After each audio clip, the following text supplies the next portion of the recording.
Where? There it is. Yeah. Okay.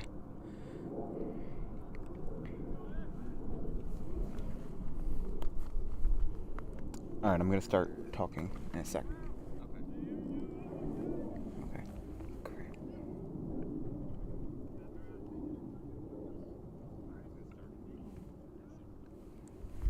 What's the matter? Why am I talking on there? Yeah, we're good.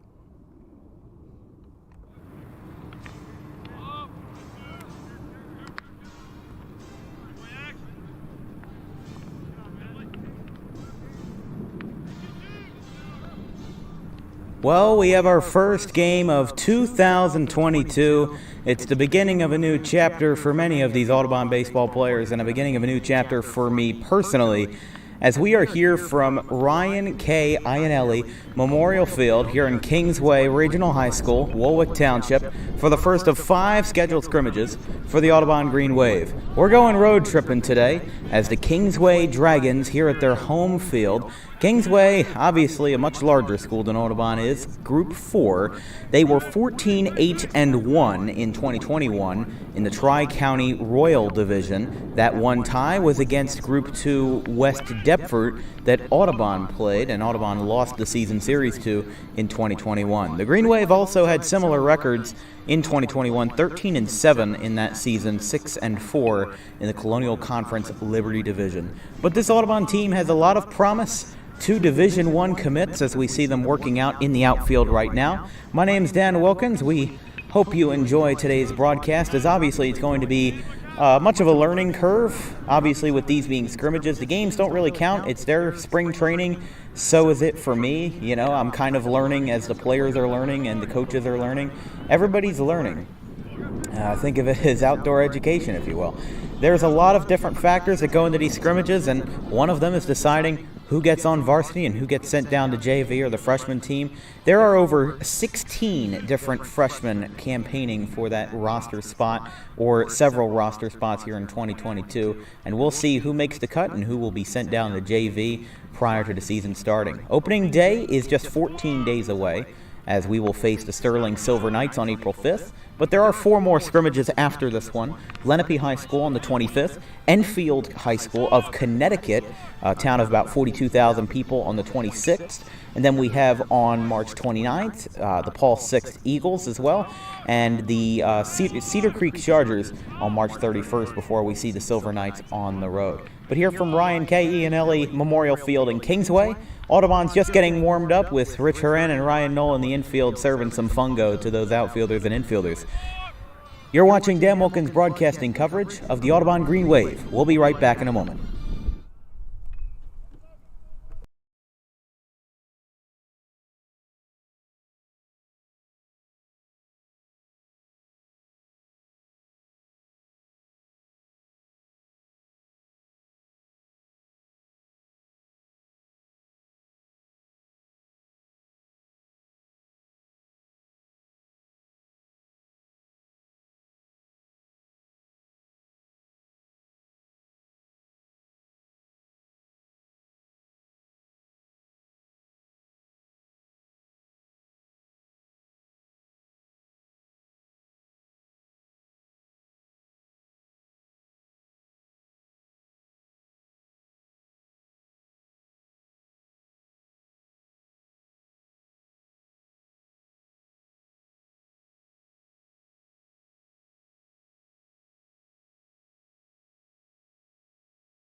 We're back from Ryan K. Ionelli Memorial Field here in Warwick Township as the Audubon Green Wave are about to set off against the Kingsway Dragons in the first of 5 scheduled scrimmages for the Audubon Green Wave in 2022. Wonderful weather here from Warwick Township, depending on who you ask. I mean, I still got sweatpants and, a nice flannel on, or whatever you want to call it, but 61 degrees and mostly sunny, looking from my own observations. A couple hazy clouds here and there, but really no threat of rain. The wind is blowing in very slightly into right field. And with Kingsway having a decent power lineup, who knows if that will affect whether the ball will go out of the yard or if there will be more extra base hits, whatever you want to make of that.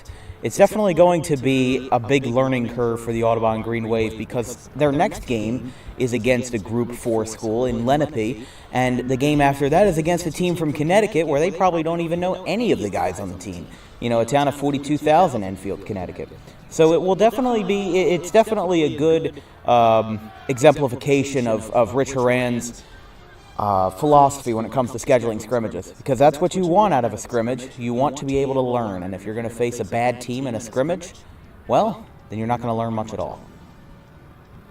Kingsway is about to take the field, and Audubon will bat first. We don't have an official starting lineup, however, we were asking for one, just never got it, and with how I am, I can kind of see the faces and everybody like that, so we should be fine in that regard. All said and done.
We got ourselves the head coach of Kingsway, the Dragons, Bill Alvaro, meeting with the head coach, longtime head coach of the Audubon Green Wave, Rich Horan.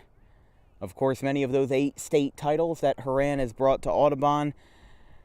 Although Horan hasn't brought all 8 of them. I don't think he was coaching back in '75, but all those titles in the mid to late 90s, the 2001 and 2002, 2011, 2012, they were all thanks to Coach Horan, and he still lives on for another, or he still lives on in his tenure of another season with the Audubon Green Wave. And this is just, my sophomore season in Audubon High School. Maybe I'll look back on this in a couple of years and think, well, where did the time go by? Alvaro and Horan split, and it looks like we're about to get ready for the Kingsway Dragons to take the field.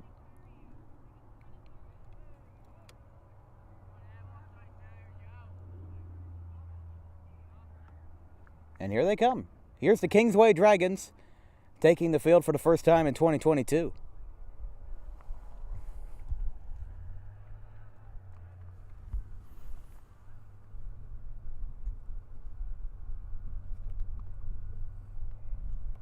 know what I'm going to do? I'm going to might try to mute something.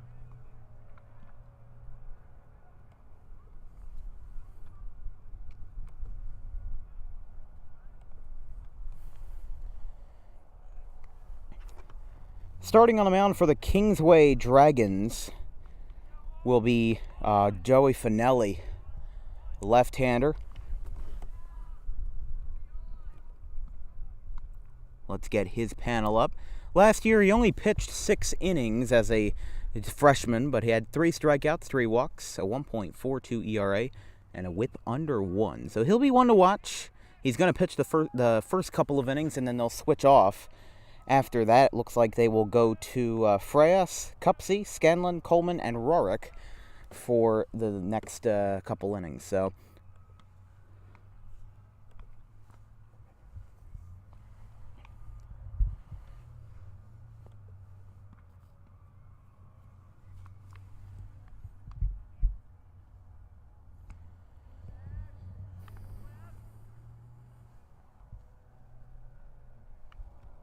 around the rest of the diamond, though, in the first inning is Marks behind the plate, Jack Cupsey at first base, John Rorick at second, Nate Mayers at short, Giuliano at third base, Mangafesta in left field, Chris McCaffrey in center field, and Gill in right. So getting ready to get underway here in Kingsway.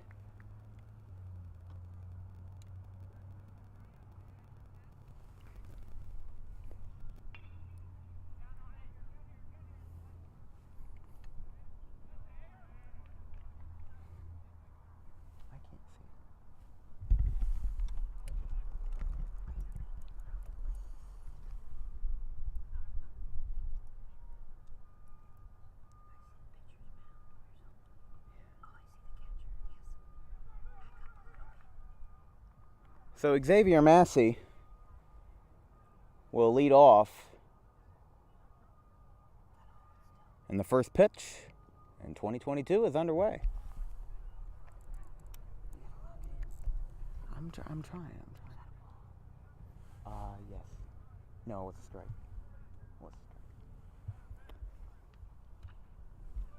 This one is straightaway center and caught for the first out by McCaffrey. Yeah, we're trying to fix some stuff with the camera. Unfortunately, Kingsway is a very high fence, and I am not that tall, so I was able to actually figure out a way to kind of fix it, though. Yes, it was an out. First pitch from Finelli. The swing and a miss. Yeah, we're still trying to figure out the camera. The tripod's...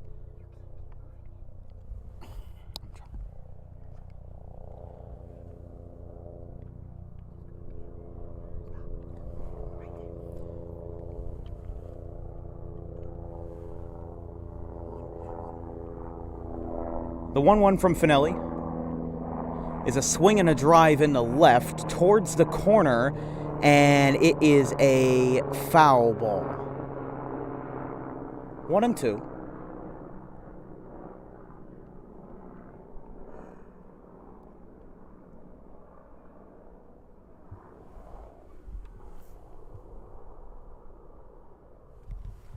So for Welty, the freshman, still trying to figure some stuff out here in his first at bat against Finelli, and he goes down swinging. So first strikeout for Finelli, and there's 2 away.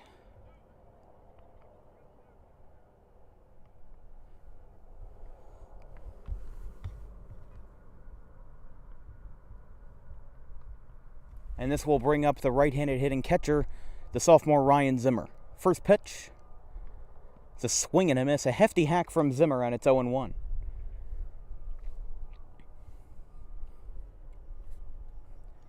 Just getting started here in Kingsway. 2 up, 2 down for Finelli, as there's another swing and a miss. 0-2.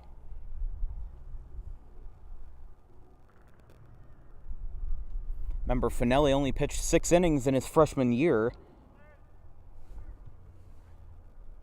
And that will be a 1-2-3 to retire the side. So fly out to center field and 2 consecutive strikeouts end the top of the first. We go to the bottom half here from Ryan K. Ionelli Memorial Field. No score. Kingsway will get their first chance to bat.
John Perozzi will start for the Green Wave this afternoon.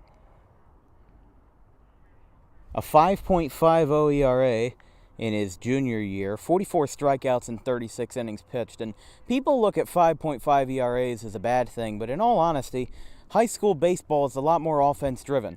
You know, that tie with West Deptford and Kingsway was a 12-12 tie. There was a Coastal Carolina baseball game that was tied 17-17. High school and collegiate athletes, especially in baseball, are a lot more offense-driven. So for a guy like Finelli to have an ERA below 2 is an accomplishment in itself. Audubon's got D1 level offensive hitters at the plate. You know, Xavier Massey and Isaiah Pinckney both being committed to Rutgers for the fall of 2022. And for the spring of 2023, of course, for their first baseball season.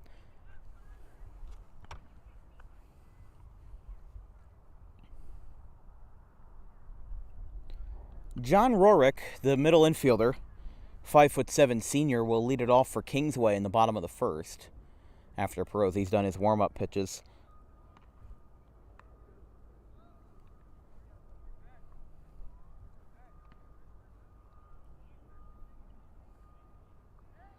Last year, Rorick batted .351 with 9 RBIs, 2 doubles, and 4 stolen bases.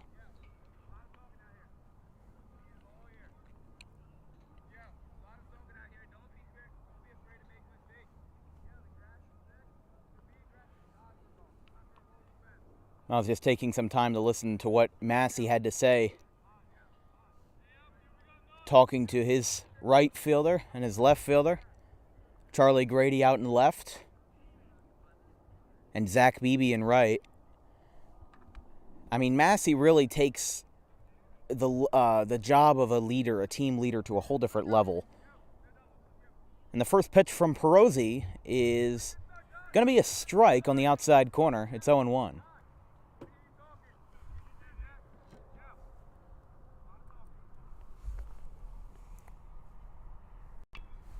And there's a ground ball to second. Booted a little bit, and the throw to first is not in time. So Rorick gets in there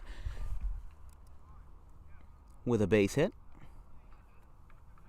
I don't know. Yeah, just keep it there.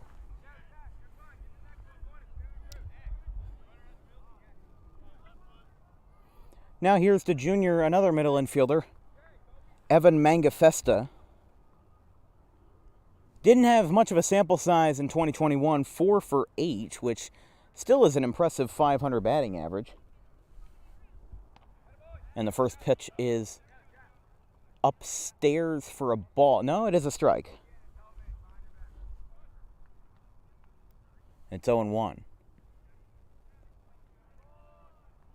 But Massey was basically telling everybody, you know, don't be afraid to make mistakes, as Perozzi throws over to first, trying to fool Rorick. But Massey was saying, don't be afraid to make mistakes. And if you do, don't pout about it. It's not exactly what he said, but that one is high, 1-1.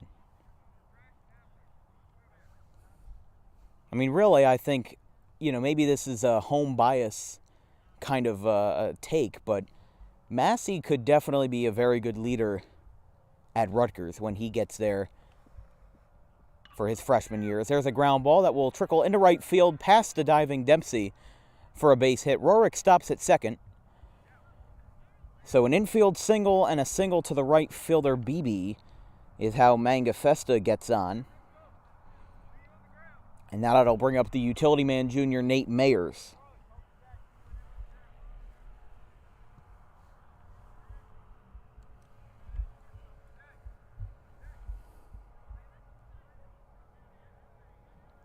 Mayers had 10 RBIs in 2021 as the first pitch is down and away, 1-0. What's really interesting about Mayer's stat line from 2021 is that he has 10 RBIs and only 1 extra base hit. He had 15 singles out of his 16 hits, which brought him to a total of a 286 batting average in 2021.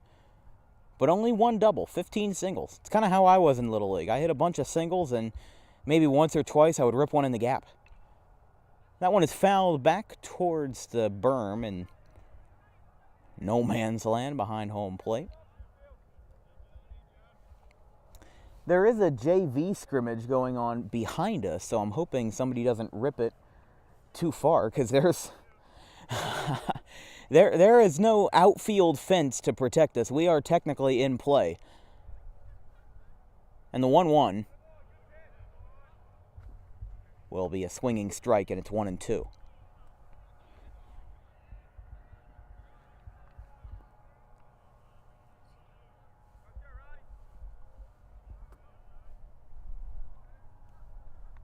Perosi looks back at second. Rorik taking a slight lead. He kicks and deals.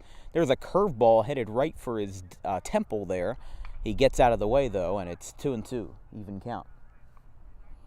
Mayers did have an appearance on the mound, 37 pitches worth in 2021, where he gave up a hit and a run, 2 walks and 3 strikeouts, as that one's high and away, and the count is full. 2 1/3 innings total for Mayers in 2021 on the mound. That appearance coming against Timber Creek on April 26th in Kingsway's 12-8 win.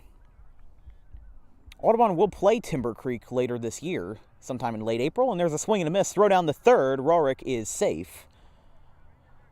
And Manga Festa also takes second base, so runners on second and third with 1 out following the strikeout of Nate Mayers.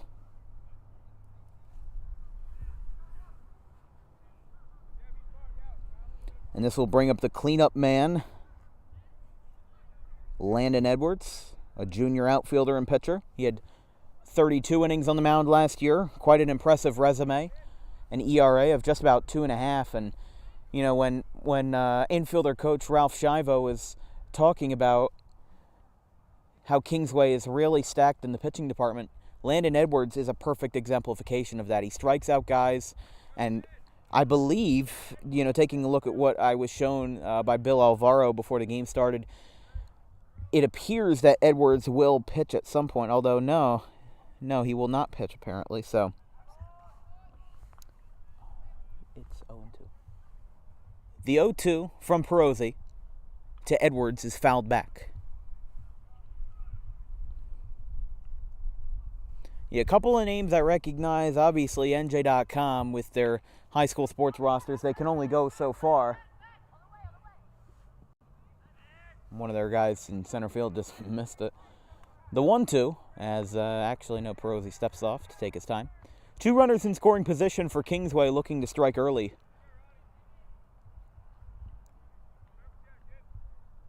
The 1-2, down and away. Zimmer traps it. I think what's going to be very important this year for Audubon, they have hitting. They absolutely have hitting. Xavier Massey can hit a ball 400 feet with his eyes closed. The same can be said with Pinckney. And Ryan Zimmer, you know, he can also create some powerful offense. And who knows what we're going to see from Scott Lynch. That one is outside. Zimmer framed it really well, but now the count is full at 3-2. 1 away, 2 runners in scoring position. Kingsway has not scored yet, although I have a cryptic feeling that they will very soon, knowing how this is going.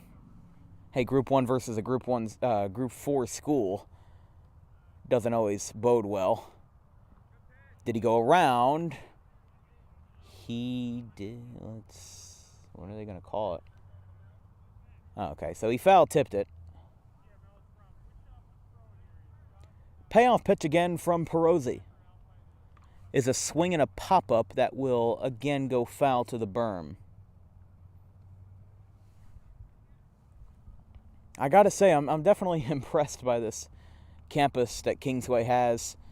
It took us maybe 5-10 minutes to find the field because there were so many different facilities here that they had to offer. There were signs pointing to the athletic field. It almost felt like a collegiate kind of campus, as down on strikes goes Edwards.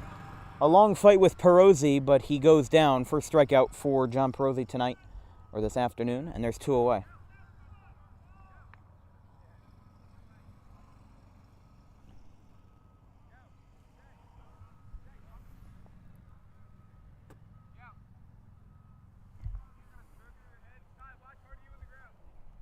Now up at the plate is Jack Cupsey, senior corner infielder. Yeah. I don't know why it's not showing up. Why is it not showing 2 outs? I don't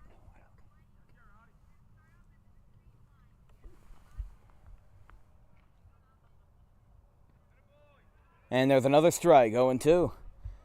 Perozzi got into a little bit of a hiccup with 2 singles to start the inning, but now he's just 1 strike away from getting out of the jam.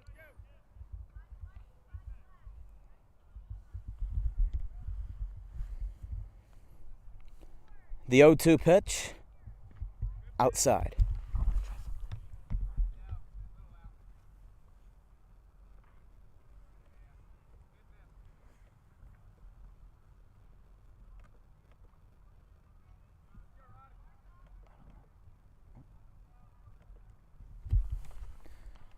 1-2. Swinging a high drive into right center field. Massey is there, and he makes the catch. So Audubon gets out of the jam thanks to John Perozzi. Kingsway leaves 2 runners in scoring position. We go to the top of the second, no score, from Ryan K. Ionelli Memorial Field.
Joey Finelli back out for a second inning of work, going to the top of the second from Kingsway.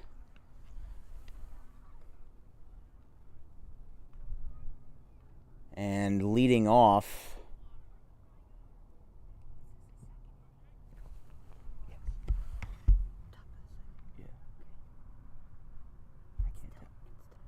I can't tell who it is.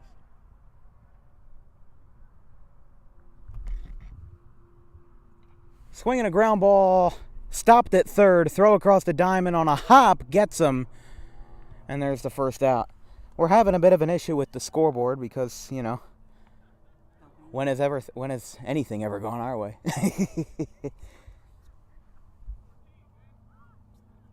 Yeah, I don't know what it is. It's not your fault.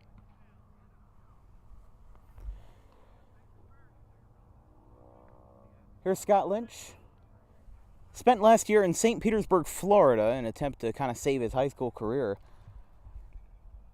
Of course, with the 2020 season being canceled, because of COVID-19, he moved down to St. Petersburg to play his sophomore season in Florida due to, I guess you could say, loosened up COVID restrictions. He didn't want to lose that year of football, so he moved to Florida for a year, played football there at St. Petersburg. Northside High School is what it was called. Hit 2 home runs in the spring of 2021, and is now back in Audubon for his junior year as a nice curveball. Does not eclipse the zone, and it's 2-1.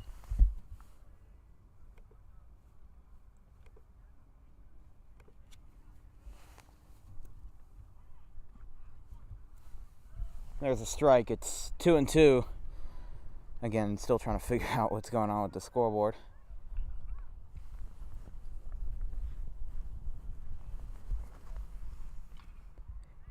Here comes a line drive to center field. McCarthy is there, and there's 2 down.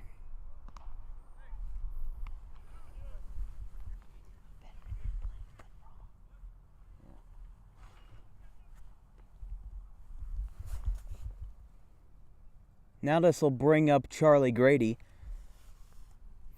starting left fielder tonight. Quickly 2 up, 2 down for Finelli. Definitely a good start for him. First pitch. Swing and it's tapped foul.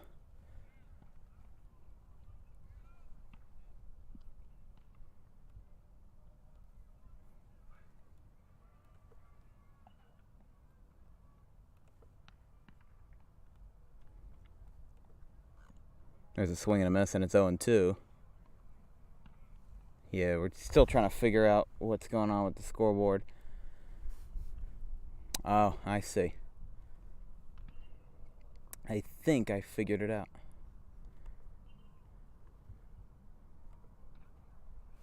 Swinging a ground ball towards short, and there will be no play, so Grady is safe at first.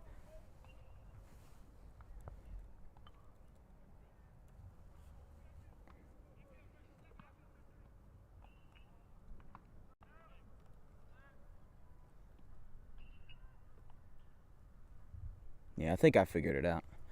Now, here is the man that people have been looking at for years and years and years, Isaiah Pinckney. Let's reset the count, by the way. Swing and a miss, 0-1.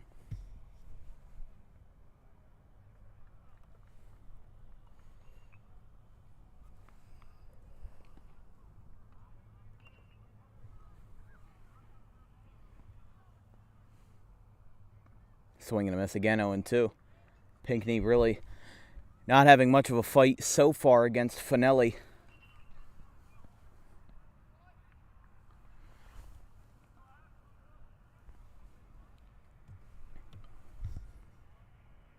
And the 0-2. Swinging a slow tapper past Finelli to third, and he boots it. And Pinckney will reach first safely.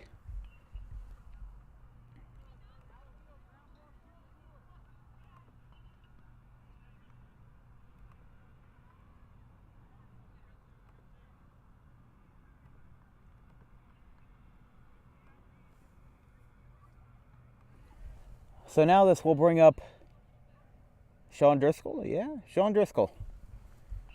The senior corner infielder and pitcher. Definitely going to be one to watch in 2022 when he's on the mound.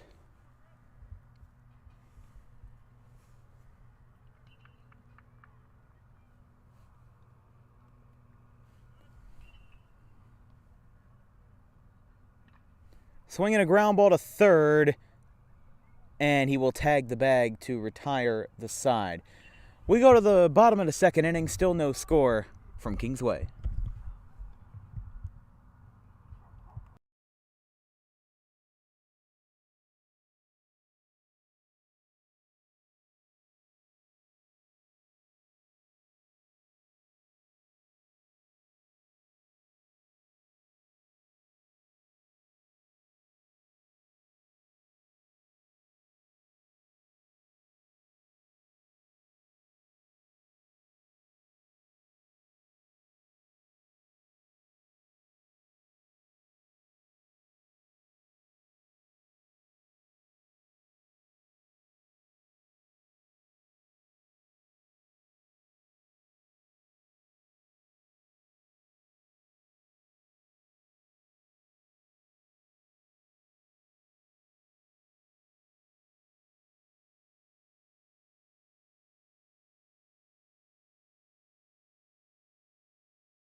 Bottom of the second we go. For the Kingsway Dragons, Colin Gill, the senior outfielder, takes a first pitch strike.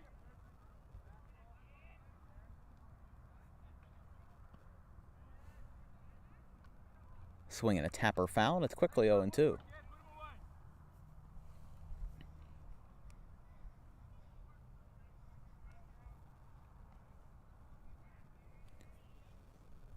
Perosi looking to put him away quickly, and it's another foul back to the chain link fence back behind home plate.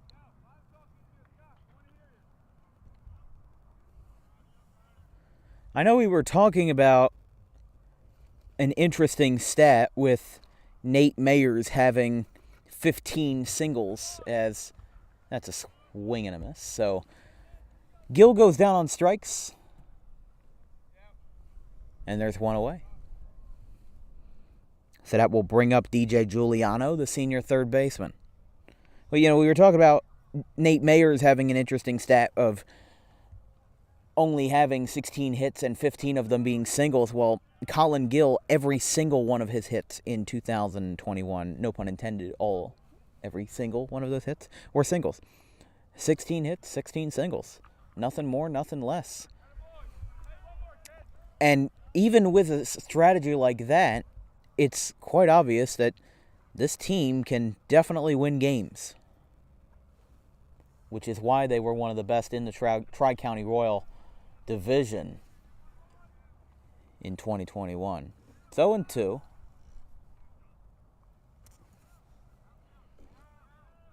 To DJ Giuliano. And that one's outside, 1-2. Giuliano only had 2 at-bats in 2021 with hitless in them.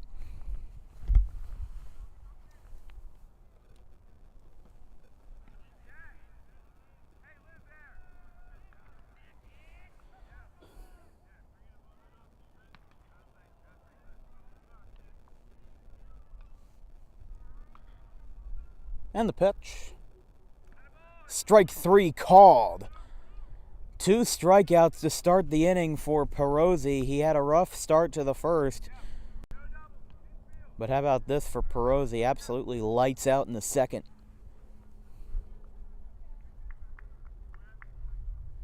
This will bring up now Andrew Marks. Went 1 for 3 in 2021 at the plate. The 5'8", 150-pound senior catcher. The catcher for the first 2 innings. Afterwards, a fellow named Futches will take over the catching position. He's not on our roster via NJ.com, but we will see how he does behind the plate. He will be in the second set of lineups for the Dragons.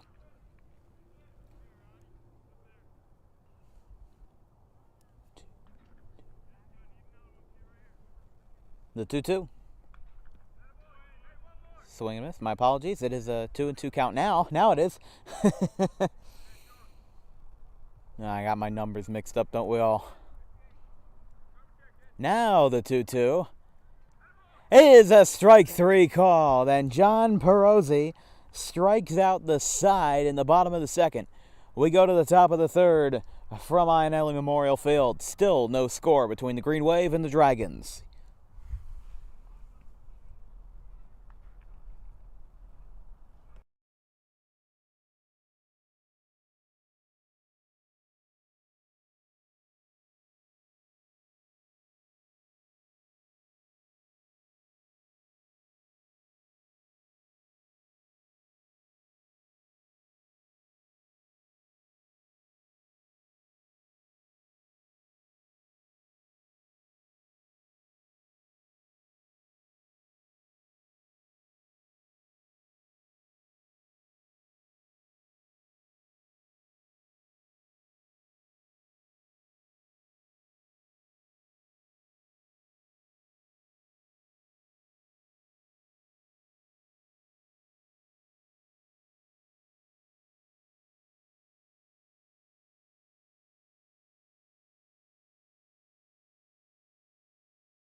A fella named Freyas will be pitching in the top of the third here for the Kingsway Dragons after 2 scoreless innings to start from Joey Finelli. Remember, with him having an ERA below 2 in 2021. Definitely some high praise for Finelli.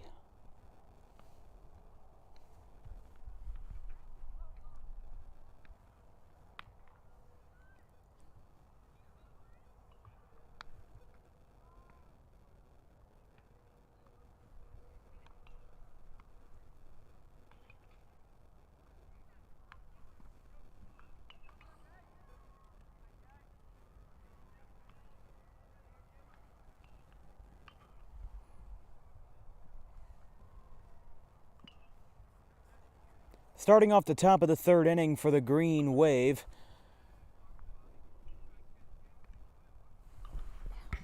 I'm trying to figure out who it is. Yeah, it's Zach Beebe who will lead it off.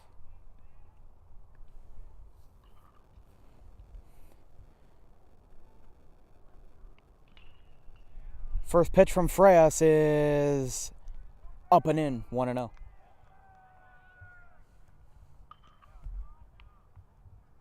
Looks like there's more commotion in the JV game than there is out here in varsity. The 1-0. Taps it out in front of the mound. Freyas picks it up, throws it to first, and it's in time. 1 away. Zach Beebe is retired.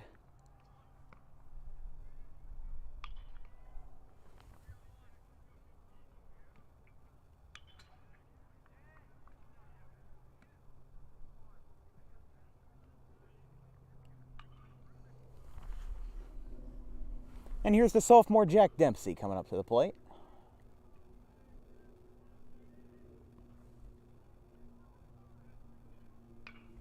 First pitch is a strike, and it's 0-1. It is kind of scary to me that we're technically in play in the JV game. So if somebody hits one long enough, or if the center fielder has enough of a debacle, we'll be the ones in charge. There's a base hit in the center field. So Jack Dempsey's aboard with 1 away. Nice start for the sophomore middle infielder. And we're going to go back to the top of the lineup with Xavier Massey.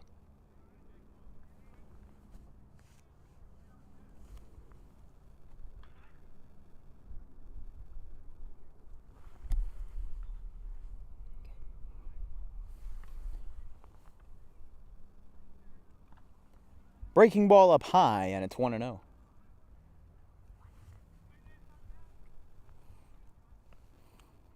Shockingly enough, Xavier Massey did not have any home runs in the regular season in 2021. That may have been because of an injury that he had. Although there's a swing and a drive into right center. There goes McCarthy after it. He makes the catch. Gavin McCarthy making the catch. Dempsey remaining on first, and there's 2 down.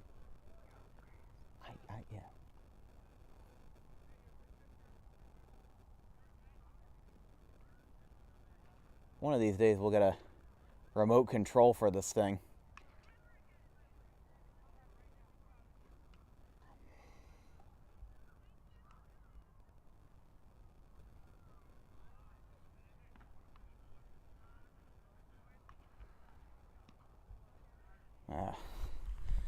Darn camera. It's Tyler Wiltsey at the plate, by the way.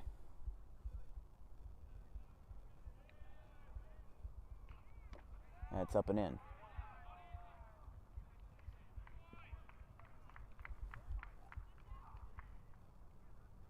Camera doesn't want to stop for me.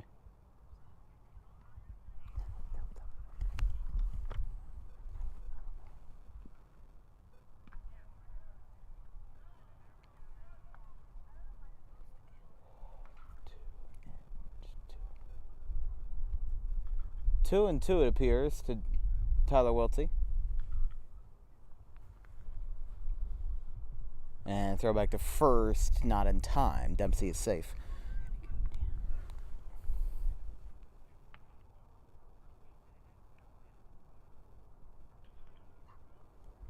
As soon as I let go, As soon as I let go, the camera does a mind of its own. There's a high drive in the left, back at the wall, and it is a foul ball. Man. Tyler Wiltsey already showing off the pop.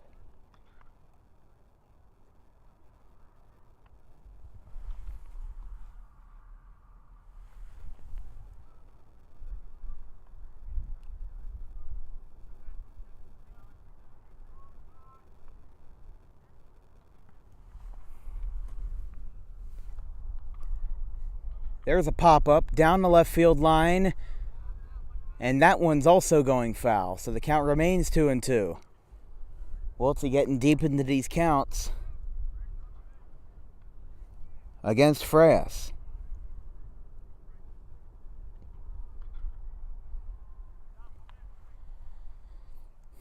I mean, it's kind of amazing to me that a freshman is batting second in the opening scrimmage, but hey, look, you're getting him playing time when it's early. Another one fouled back, 2-2 again.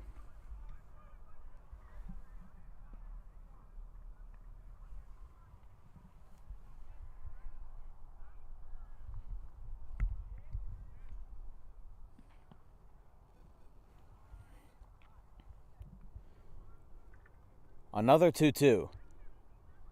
In the dirt, Dempsey holds it first, and the count is full.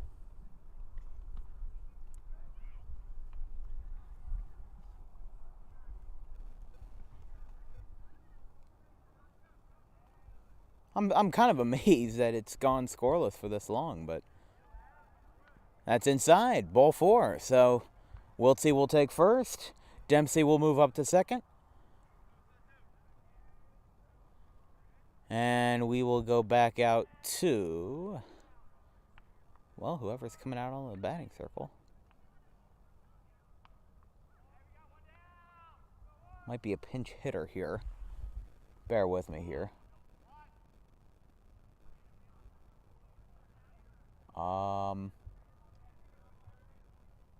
No, that is Zimmer again.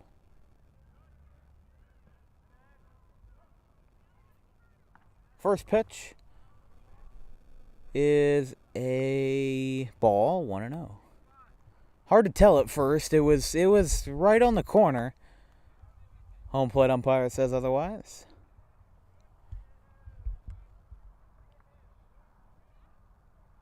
And that one is well in the dirt. 2-0.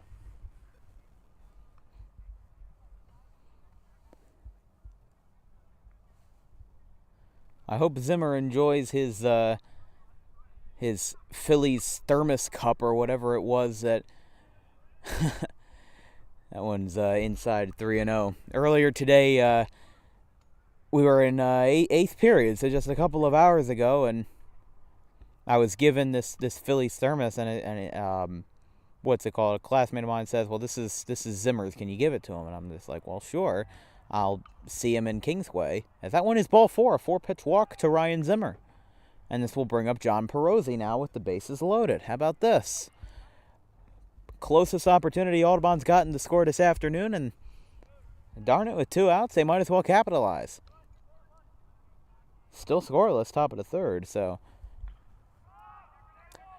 Now, this is going to be a situation where we are going to see a free runner, or basically a free switch out. The catcher, if he reaches on base, the pitcher or the catcher, if he reaches on base, can be swapped out for a pinch runner at any time without consequence, as that one's down and away, 1-0. This is, one of those things in high school baseball. You see it all the way down the line in Little League, and sometimes in college you see it too. I've seen a couple collegiate games where they do it, but it's not often. That one's outside again, barely in the dirt there, and it's 2-0. Where a catcher, to get his equipment on, because they don't use as much time in between innings as they would in the major league level, so they swap out the runner with 2 outs or whatever it may be, and that one's up high. Or no, they do call it a strike. My apologies. It's 2-1 to Perozzi. But in all fairness, I mean, hey, look, it's It's one of those things in high school baseball, as that foul back count is even at 2. It's like the universal DH. High school baseball generally is a universal DH. I think there's only a couple of leagues in the country that have pitchers bat. Although, in all fairness, high school baseball, basically everybody's a two-way player. If you pitch, well, you better know how to play a different position in case you fail at pitching. The 2-2 is a swing and a miss, and they won't even throw to first with the bases loaded. And, well, we remain scoreless. Audubon fails to score in the top half of the third. We go to the bottom half from Kingsway. No score.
Going to the bottom of the third is it's Xavier Massey signaled out to me while we were on break that, Dan, we can't catch a break.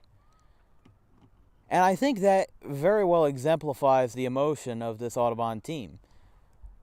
They're going to be disappointed if they fail to score at the bases loaded. It doesn't matter if the game counts or if it doesn't matter at all. Because when that kind of stuff happens, it makes a negative impact on how everything operates. Leading off the bottom of the third for the Kingsway Dragons will be the catcher Andrew Marks. Actually, no. No. I take that back. That would be Gavin McCaffrey. And the first pitch is a ball, 1-0.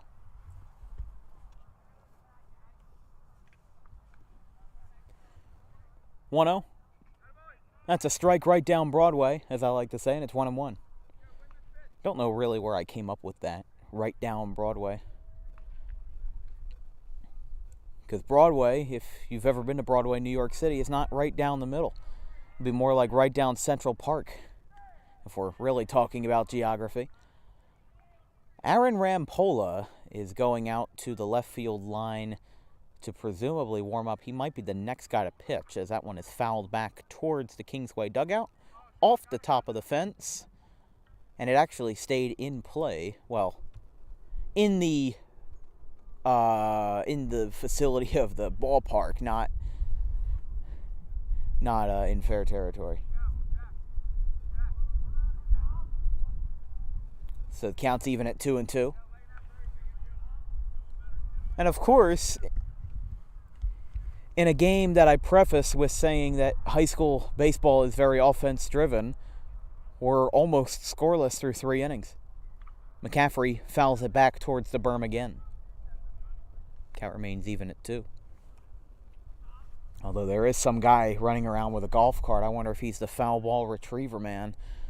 We have one of those in Audubon, not officially, and Perozzi gets McCaffrey on strikes. And we're going to go back to the top of the order for John Rorick. Rorick had an infield single to start the bottom of the first, and Perozzi eventually got out of it after another hit that got through in the right field from Mangafesta. And the first pitch is a ball, 1-0 to Rourke.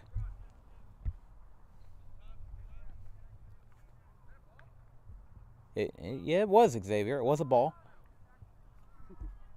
I know he can't hear me. Retrospectively, he'll hear me if he watches the broadcast at the end of the day.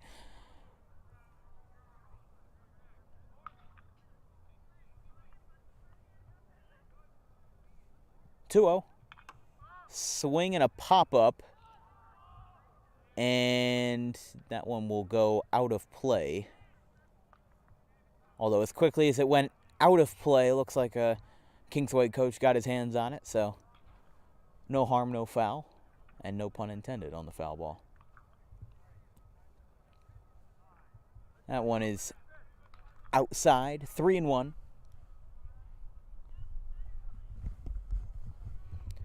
If you're looking for more Audubon Green Wave baseball, well, there's nothing before this. This is my first broadcast of it. That's popped up. And that one is caught at second base by Dempsey on the pop-up. And there's 2 down. This will bring up Mangafesta, who's also 1 for 1 in the game.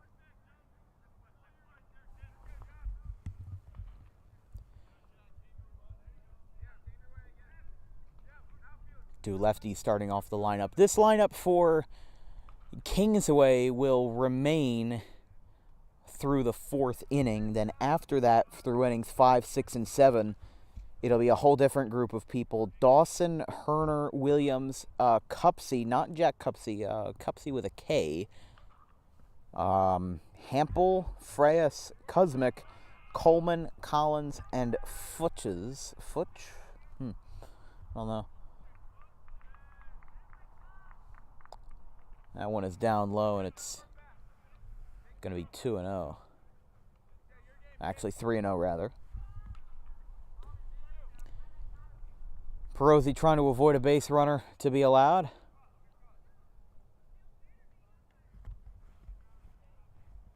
So it's Rampola and somebody else warming up in the bullpen, as that one is high. Ball 4. That'll be a 4-pitch walk to Mangafesta. And that will bring up Nate Mayers.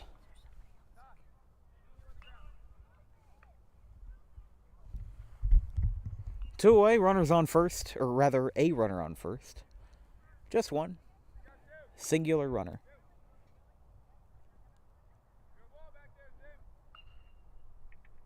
Swinging a ground ball back up the middle, and that one stopped at short by Driscoll, and the side is retired. Nice way to get out of that one with a little 6-4 fielder's choice. We go to the top of the 4th, still scoreless from Ryan K. Ionelli, Memorial Field.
Back here in the top of the 4th inning.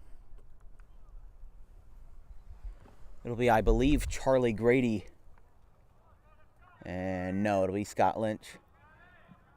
That's the good part about this camera. I can zoom in and see who's batting from 300 or so feet away. Probably around 350 feet away. The camera's a blessing, isn't it? Because we're not behind home plate. I mean, this is where we're standing, as that one is high. It's 2-0.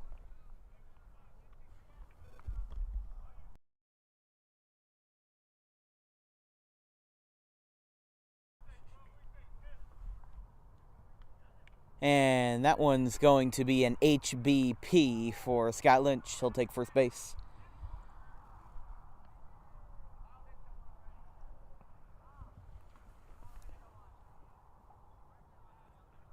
Now here's Charlie Grady.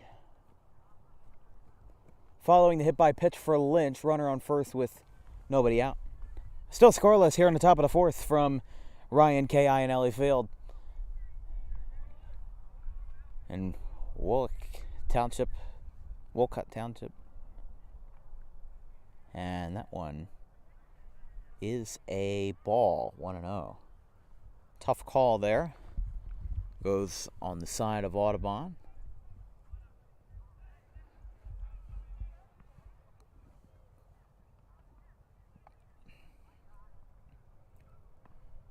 That one is inside.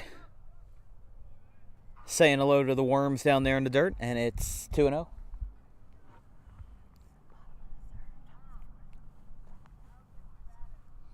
It's 4:56 right now, and the game started less than an hour ago, and we're already in the top of the fourth. As a reminder, high school baseball is 7 innings. There's a swing and a miss. Hefty hack from the junior Charlie Grady, and it's 2-1. I have to say, I have a lot of respect for Charlie. He's a very hard-nosed player. He gets emotional when necessary, but he knows how to be both a good team player and also be a hard-nosed guy with a lot of emotion. You know, seeing him play an elevated role with the varsity basketball team, he wasn't playing that much, but ever since Sean Driscoll got injured back in late December, early January, in the early parts of the basketball season for Audubon, which, you know, it was a rough season, but it was my first commentating public address-wise at the John F. Kling Gymnasium. It was good seeing Charlie out there because he was basically their tallest guy. Luke Hoke was 5'6", and Braden Colleen not much taller. There's a line drive over the middle, and it's okay. I missed the shot of that, but that is a very unusual play, and Scott Lynch is safe at second. The ball, I don't really have a replay of that because I need to buy one of those remote controls to pan the camera around as Isaiah Pinckney comes up to the plate. With Pinckney coming up to the plate. What happened from what I saw was that the shortstop, which if I look at my chart, first pitch is a ball. It's 1-0. Yeah, the shortstop, Coleman, booted the ball, and it went right into Lucas Hampel's glove. It went right into his glove, but he didn't touch the bag in time, so Lynch was safe at second as a result. So runners on first and second.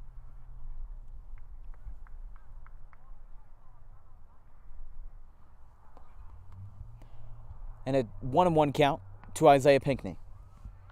And this is why I bring my glove with me to the games.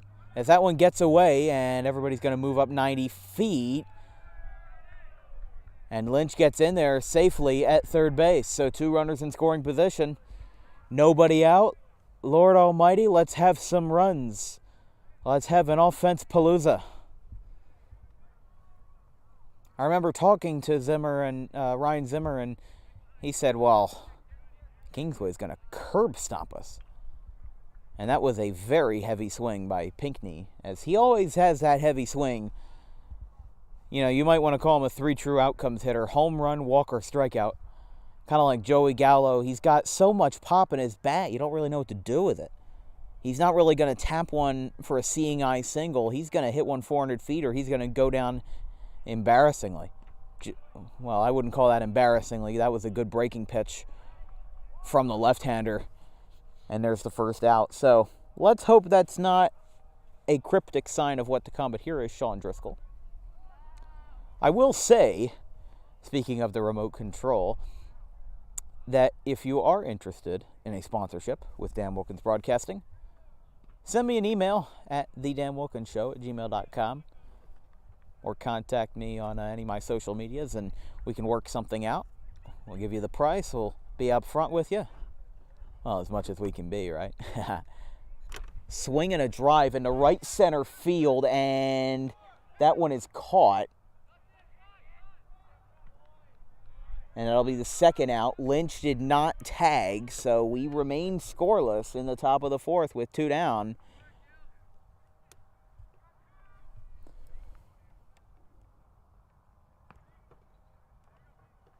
And this will bring up Dempsey again.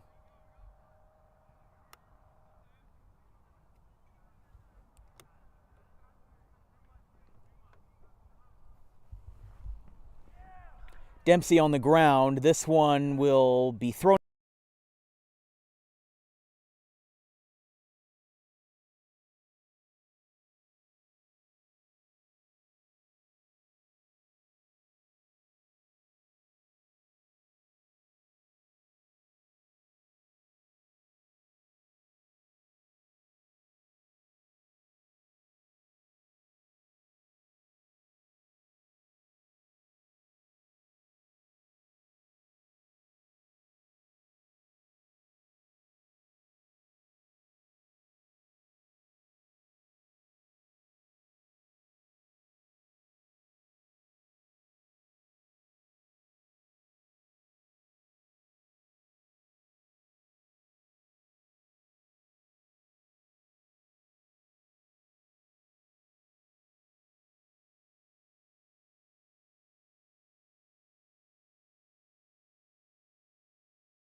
Well, it turns out, folks, we got another technical issue, something with the battery pack.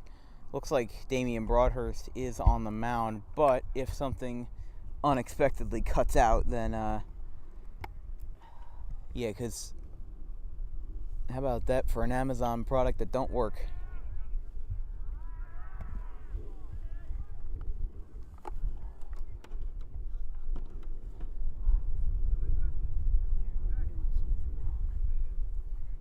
I don't know, but we'll go as far as we can. Massey said to me that something dropped dead at 5:30, so I would assume that means that we'll be done at 5:30 or earlier. However, slight problem. The camera has said that it will only last for 15 more minutes, so, and my laptop isn't exactly on good juice either, so we are kind of left for dead here. There's a drive in the left by, I believe that's Marks, that will stop dead in the infield. That's a double. First extra base hit of the day.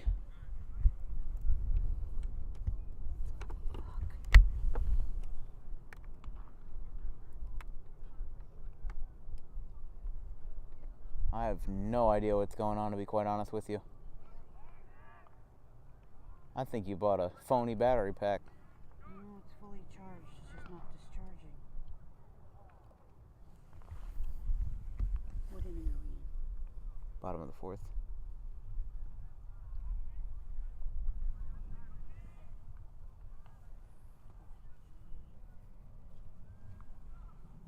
It's 1-0 to the left-hander. Runner on second.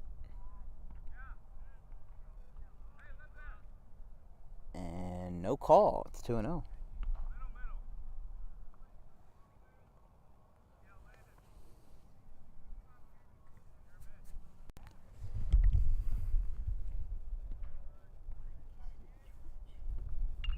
Ground ball in the right. There's a base hit. Holding it third is the lead runner for Kingsway. Now runners are on the corners. Excuses if the scoreboard isn't updating. We have a battery pack that doesn't work, so.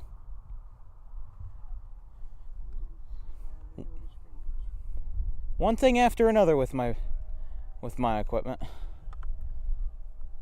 Can't win these days, can't you? That ain't your fault.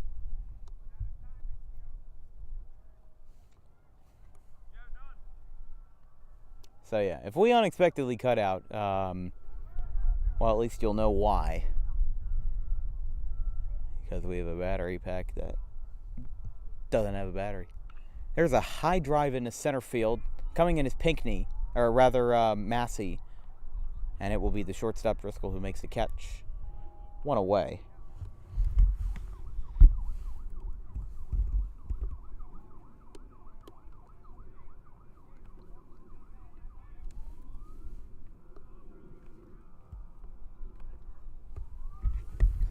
Oh boy. Yeah, laptop's only on 18%, so. Oh.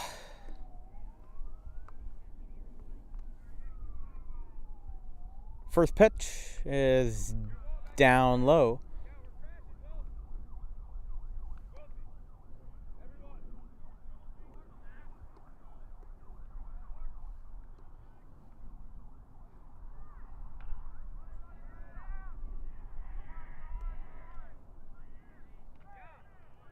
There's a strike, and it's 1-1.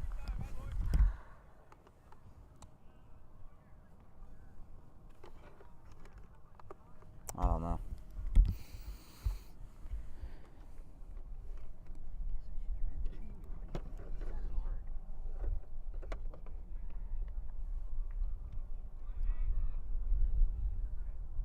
You know, there will be a reason why, because the light is not broken on the power strip. The reason why is because it wouldn't be, quote, plugged in. So, it's not even recognizing that the power strip's plugged in.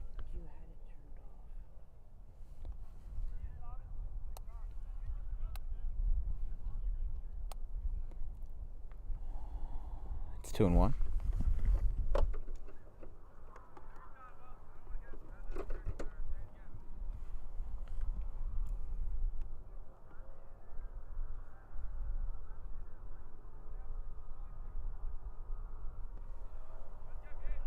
And that one is down low, 3-1.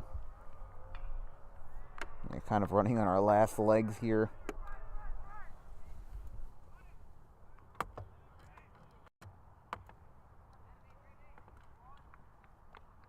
I didn't know a battery pack could be so difficult.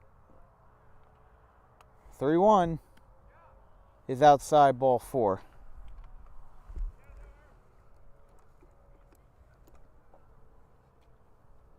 And the bases are loaded. Well, the only thing that would be worse than our broadcast dying would be Audubon losing the lead while our broadcast is dying. Never thought I'd have to say those words before. Yeah, it is showing 10 minutes left on the camera.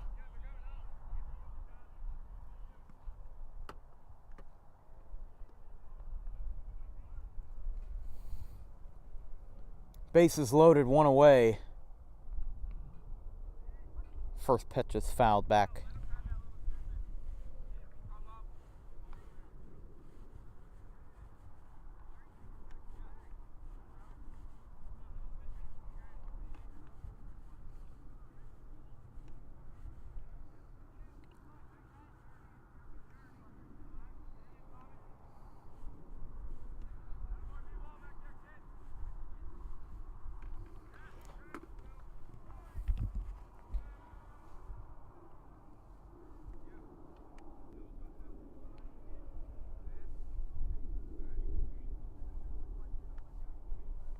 It's 1-1, by the way, with the bases loaded, and it's down low, 2-1.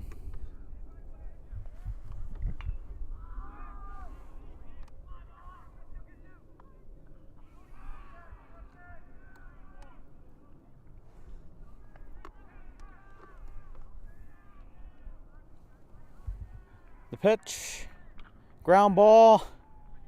And it goes in the left field. Kingsway will get 2 here. They'll eat it up, and now it'll be 2-0 Dragons on top.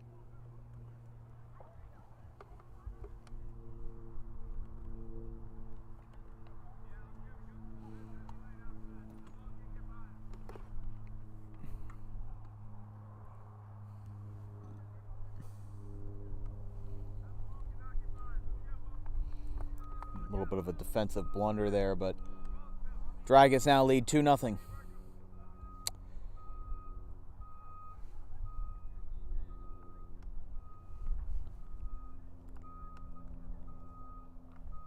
Surprised it took us until now to realize that nothing was actually charging.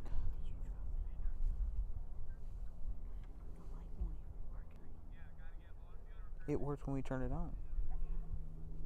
When we turned it on today, the light turned on, right?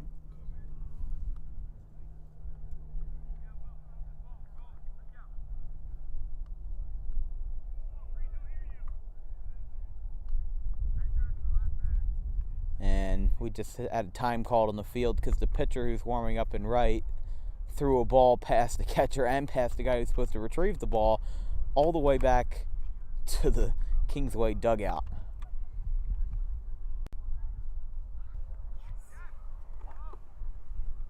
Oh. We're charging. How'd you do it?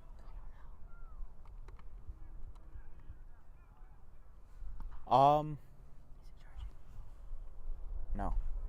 Probably because of this.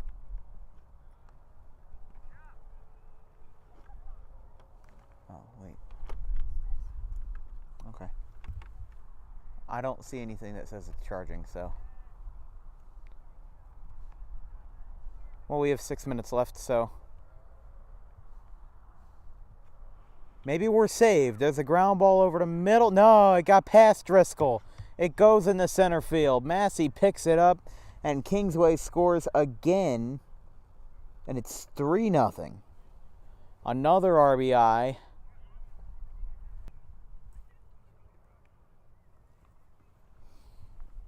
And with 1 away, it's now 3-0 Dragons. That just seemed like a miscommunication right there. And well, I'll be quite honest with you. Audubon definitely, their department that they needed to was defense by a long shot. That one is outside, 1-0. Doing the math in the regular season and the playoffs, there were 39 errors between, or for Audubon. I don't see a battery symbol anymore. That one goes to third. Pinckney tags him out for 1 on the first. It's a double play. So Audubon gives up 3. And let's pray to the Lord that our camera's actually charging.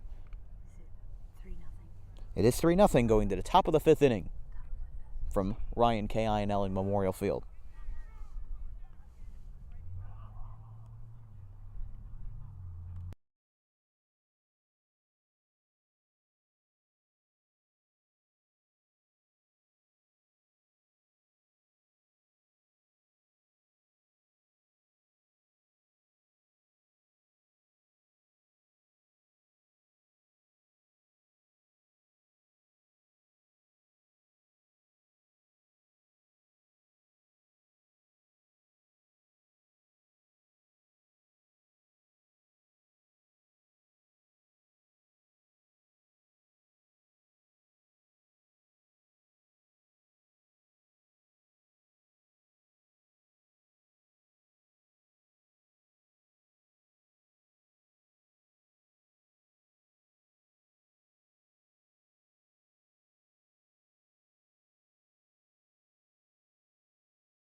This broadcast is brought to you in part by the Quick Pit Podcast, run by some good friends of mine out of Pennsylvania.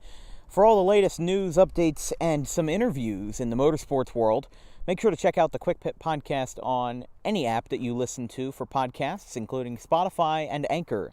A new episode has come out in the last week with the team owner of Team Stange Racing, and of course their new driver, Tarso Marquez, the former F1 driver, who has moved up to the Cup Series and will run a couple of races in 2022, the number 79 for Team Stange Racing.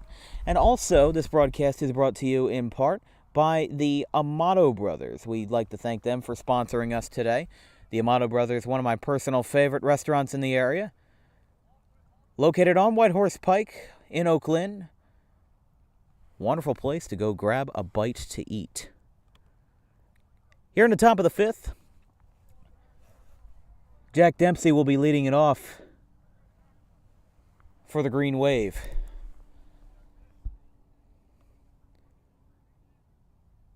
And the first pitch is high and away. 1-0.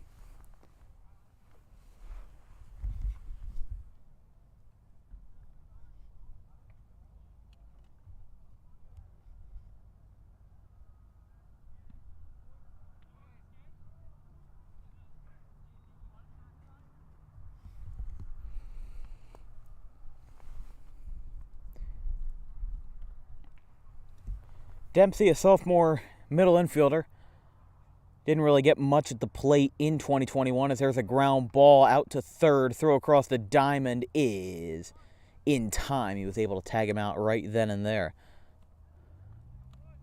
So there's one away.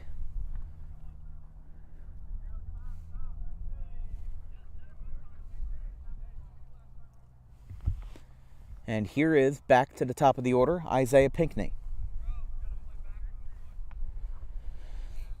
And he tells the center fielder, the right fielder told the center fielder, hey, you got to watch out. This guy's dangerous. And frankly, I don't blame him. Massey may not have had the best power season in 2021, but who knows, senior year, he could absolutely pop off. Maybe hit one my way. Tapped out towards first base, throw to first is in time, and there's the second out.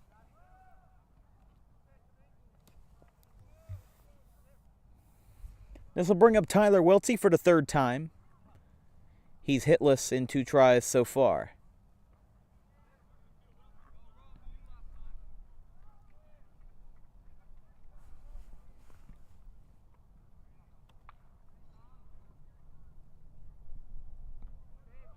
Good pitch, a curveball for a strike, 0-1.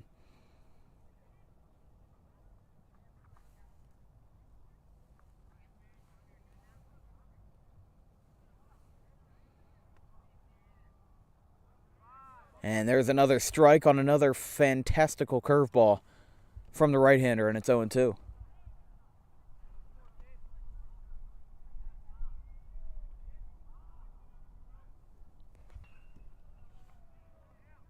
Outside, that one goes well to the backstop, off the back glove, and it's 1-2.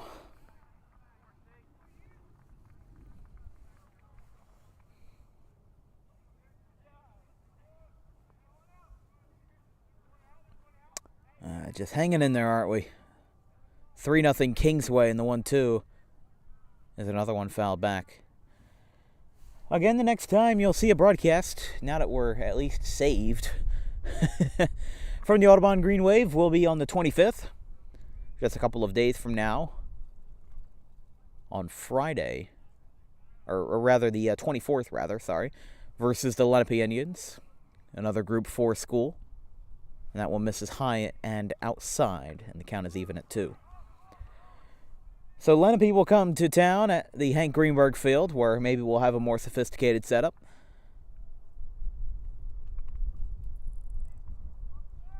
2-2 again is a line drive that will go foul.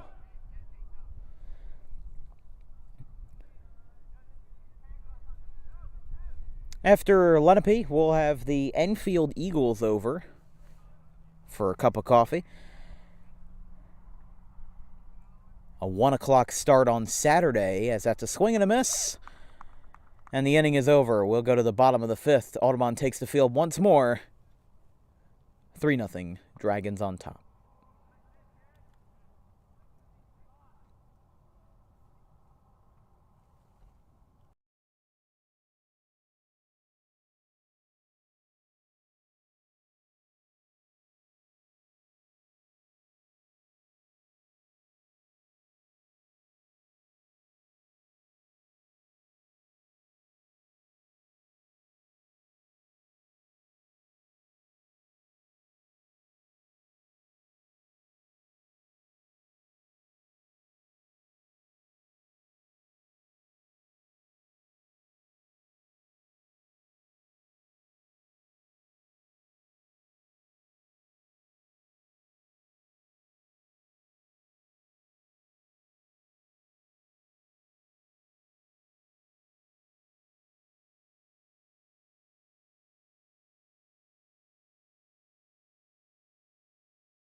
Going to the bottom of the 5th, Xavier Massey's having some fun out in the outfield.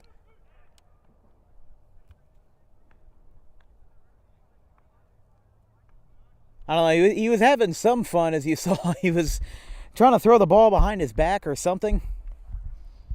And obviously...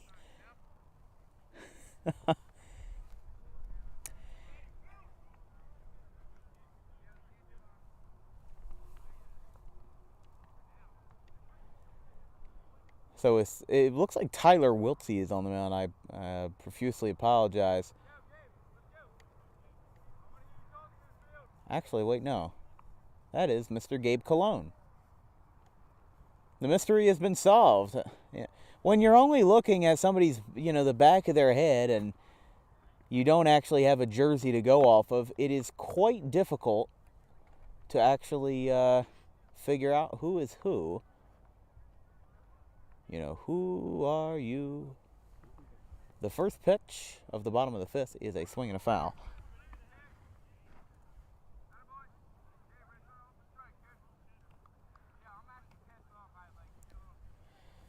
And I was able to confirm with Xavier while we were having that little shenanigans in between innings that the game is going to end in a couple of minutes at around 5:30 because there's a captain's dinner. Whatever that entails,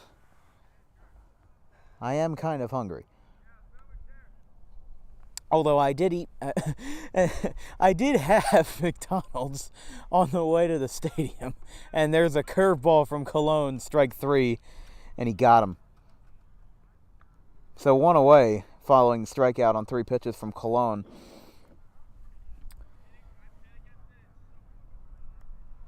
One away, and yeah, I mean, I do kind of find it funny for the practices that I'm at. Everybody's running and, they're doing all this conditioning, and I'm just here with a pen and a pad, and I'm taking notes, and I'm just walking around, kind of just moping around the practice facility. And I don't know, I almost feel bad because I could run if I was a player, but I'm not a player. It's outside. It's 2-0. To the right-hander.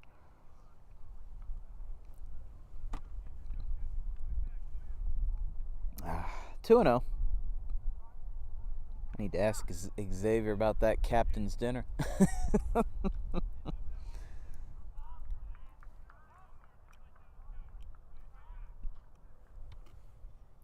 camera's running low. Just testing. Oh, okay. There's a strike. Getting back into the count, and it's 2-2.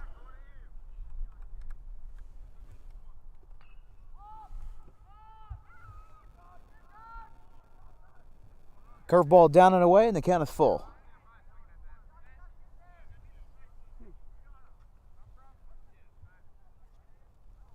It is interesting hearing the outfield chatter because they talk about talk, and communicate. Well, whatever they're communicating about, then I don't know if I want to know. Another strikeout for Cologne. He's had a fair bit of them this afternoon. And even though Audubon's currently on the losing end of it, it's definitely an interesting prospect to see from Cologne, who had an ERA of right around 4.5 last year, trying to improve on that this time around for his last hurrah, if you will, as a senior. Not committed to any university yet. Although I could see him going somewhere good if he can really ramp it up senior year. It's 1-0.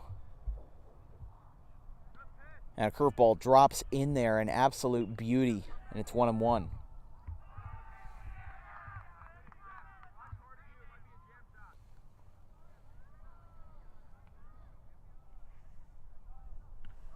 Man, Kingsway is having a hard time hitting that curveball from Cologne, and it's 1-2.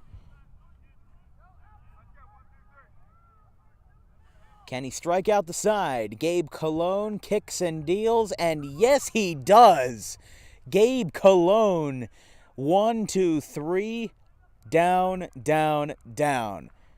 Assuming that this game continues on, we'll go to the top of the 6th, 3-0 Kingsway.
Going to the top of the 6th, Kingsway leads 3-0. And Rich Horan is, I think that's Rich Horan, talking to somebody on that side. I don't know if that's Horan or not. He's got his back turned, and we're going to have a little stoppage here while we wait. Ryan Zimmer at the plate to start the 6th, and it looks like that is Horan. Taking that little strut, he'll walk back to the dugout for what I assume will be the last inning. I guess that captain's dinner is really waiting. Massey wasn't joking with me, but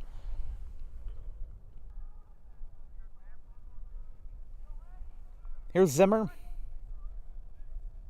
The first pitch. Kicks and deals. Inside, Zimmer gets brushed back, and it's 1-0.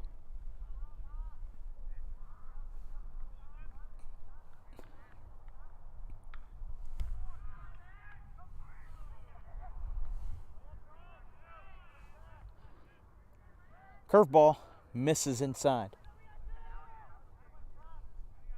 It is only a scrimmage, so they can end the game really whenever they want, but why would you have Tuesday? Maybe save it for the weekend. Ground ball foul, just barely foul, headed out towards right field. It's 2-1.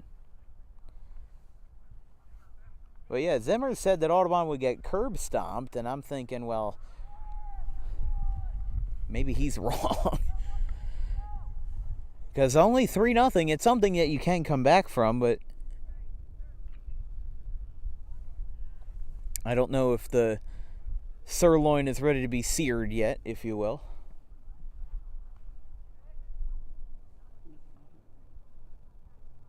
this talk about food.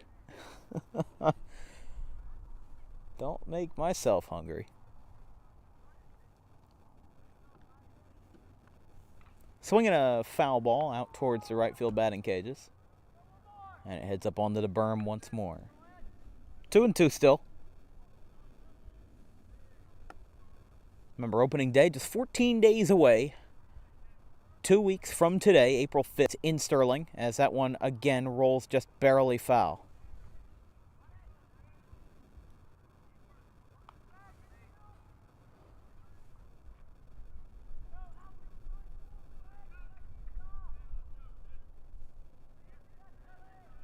Two. Swinging a ground ball out towards short. He picks it up, throws it across the diamond, and it's in time. One away.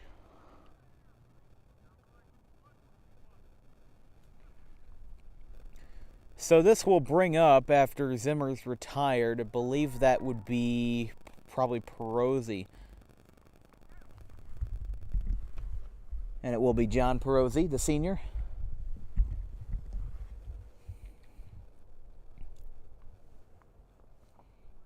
If you're enjoying this broadcast, make sure to drop a line in the comment section below or shoot me an email at thedamwilkinsshow@gmail.com. Especially if you're interested in sponsorship. We'll give you prices and to know regarding sponsorship if you just drop us an email or contact me on social media. That one's called a strike and it's 0-1.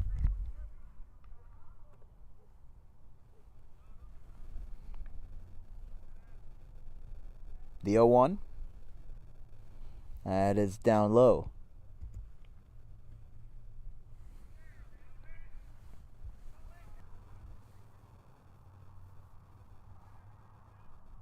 Line drive to center. There's a base hit.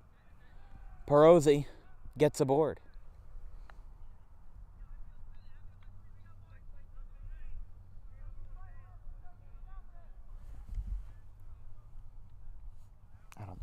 I don't know why the hotkey for the bases work, but not the other keys. I don't know.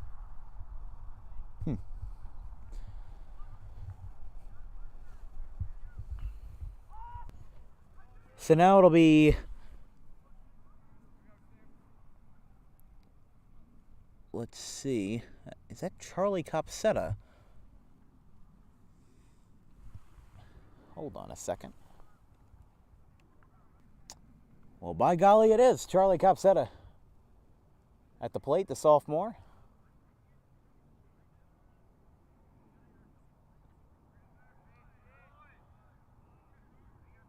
Oh, throw just got past the pitcher.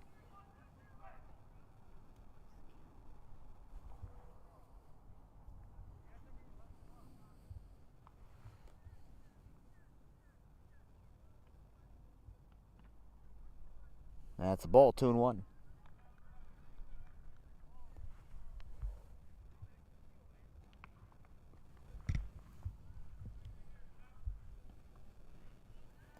Throw back to first, nothing doing.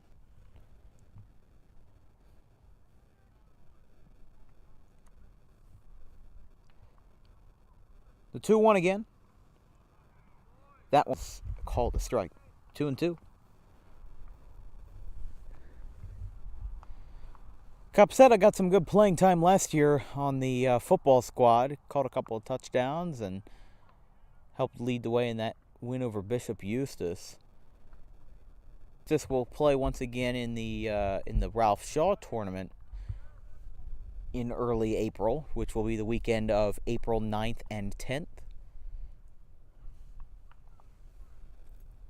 We're actually working a deal to have a two-man booth for that game, which will be pretty fun. And that one's inside. And Copsetta takes ball 4. So 2 runners on and 1 out. And since I'm assuming that will bring up another pinch hitter, let's solve the mystery right here and now. No, it will be Charlie Grady again. So I guess they were just looking to get an at-bat in for Copsetta. When he caught that touchdown against Bishop Eustace over the play-by-play system for NFHS, I called him Copsetta the Upsetter. I like to make good names. I might not be full John Sterling with the nicknames, but It's a tradition I like to have. Create more personality with the game, and there's a swing and a miss. Heavy hack there, and it's 1-1.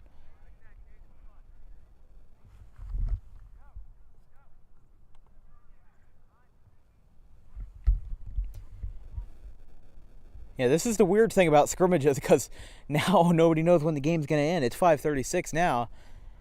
I guess the captain's dinner's getting cold. Whatever that entails, you know? I mean, maybe he's just messing with me, but... I mean, this is the tying run right here. Charlie Grady is the tying run, so if anything were to happen, that would definitely turn it around. That's a fair ball. That's going to get into the corner, and Audubon is going to get a run home. Grady slides into second. And that got both runs home, so it is 3-2.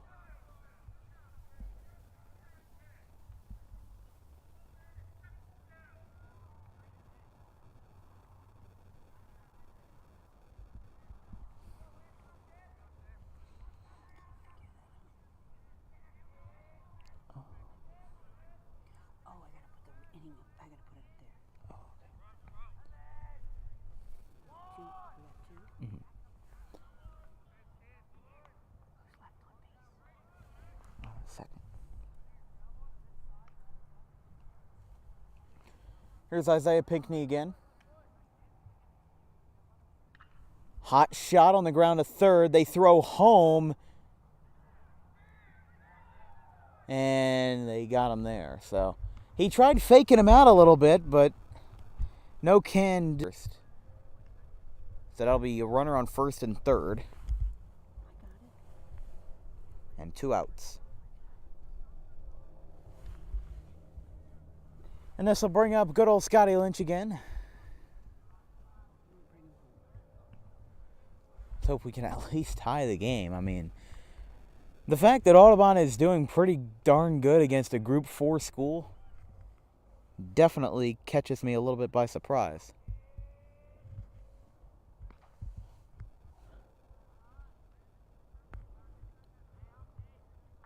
In the left, does it fall? No, it does not, and he'll hold it third, so there's the second out. Yeah, I'm sorry.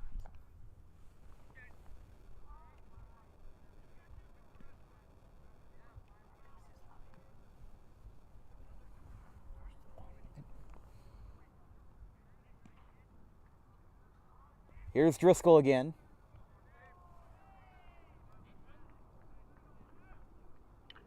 Swinging a ground ball to short second base.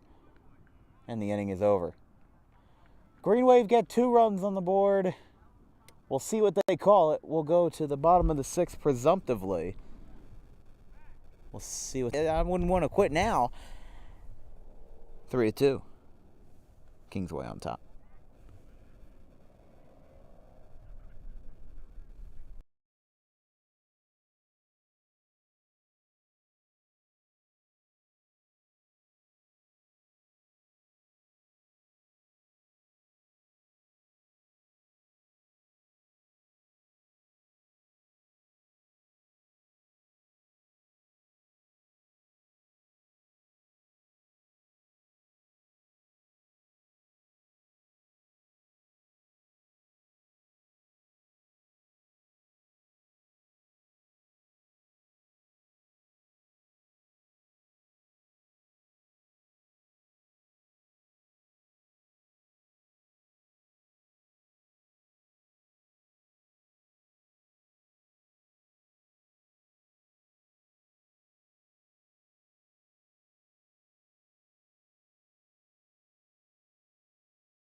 Going to the bottom of the 6th, and a new pitcher will be Scott Lynch.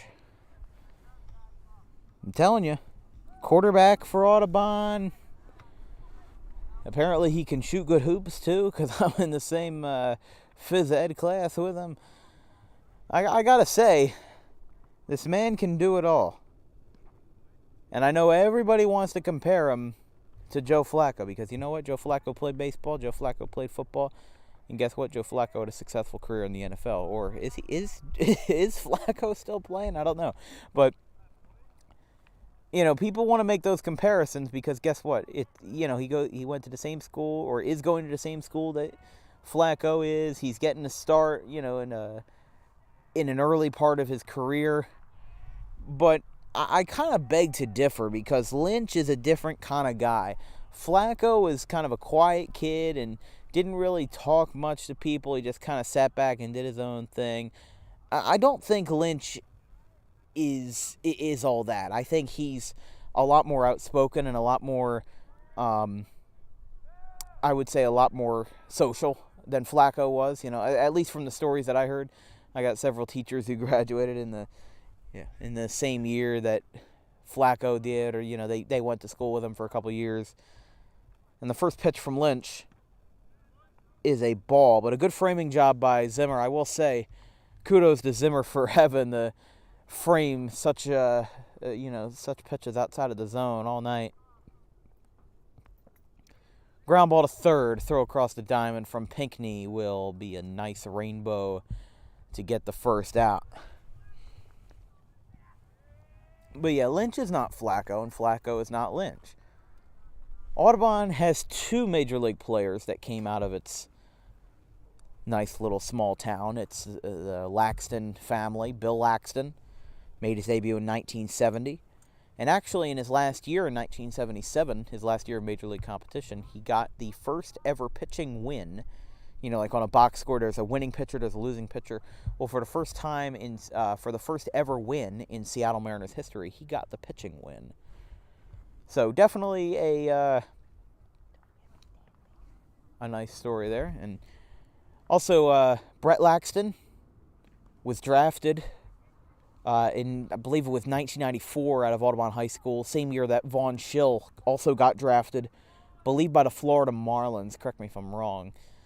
But, that 94 team, the beginning of what was to come for Audubon in the mid to late 90s, when they had all that success winning the state titles in 96, 97, 98. I think they won 4 in a row. And then they won again in 2001, 2000. That's kind of the thing with high school sports. You only get a couple of years to prove yourself, and then you're already off to the next level. And time is called as yet another warm-up pitch has gone into the field of play.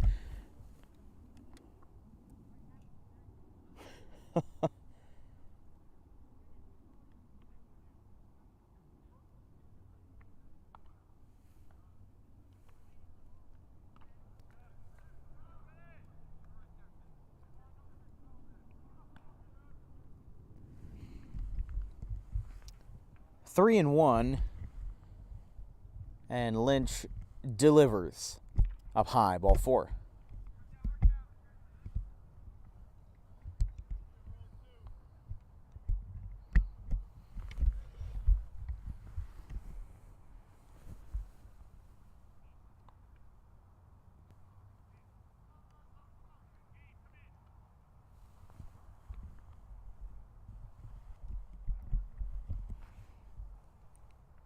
So Cologne with a couple scoreless innings under his belt. And now Scott Lynch looking for more of the same. Runner on first. And the pitch is inside. 1-0.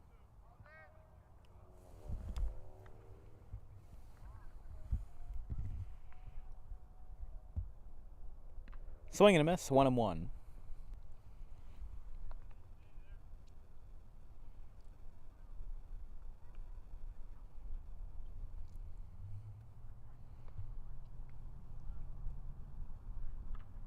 Swing and a foul.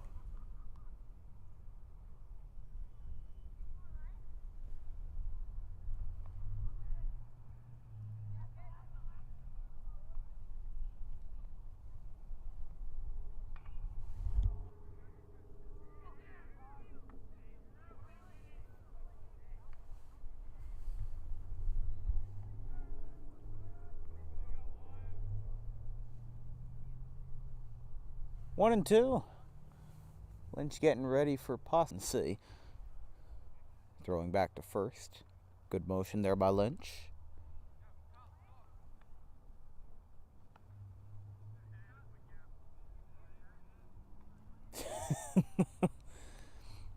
Everybody's ragging on Copsetta now.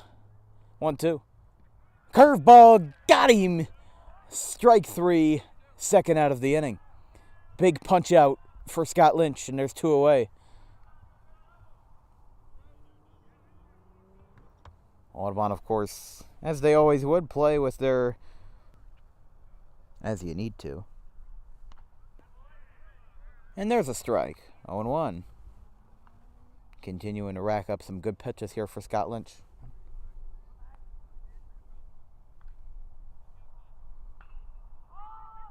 The 0-1. Down low, 1-1.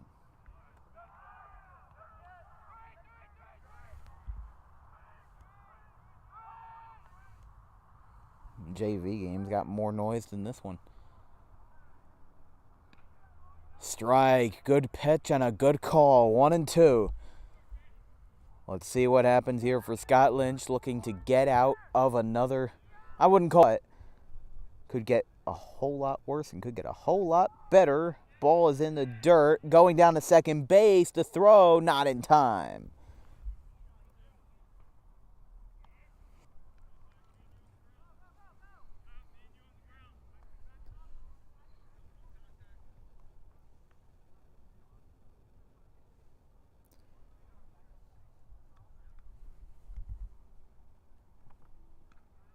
Up high, 3-2. Count is full.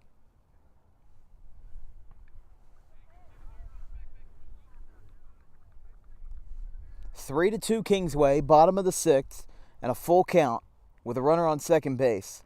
The pitch, swing and a foul over towards the berm.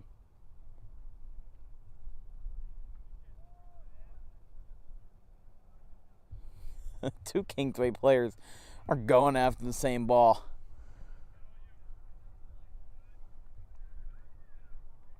The 3-2 pitch, swinging another foul. Count remains full for Scotty.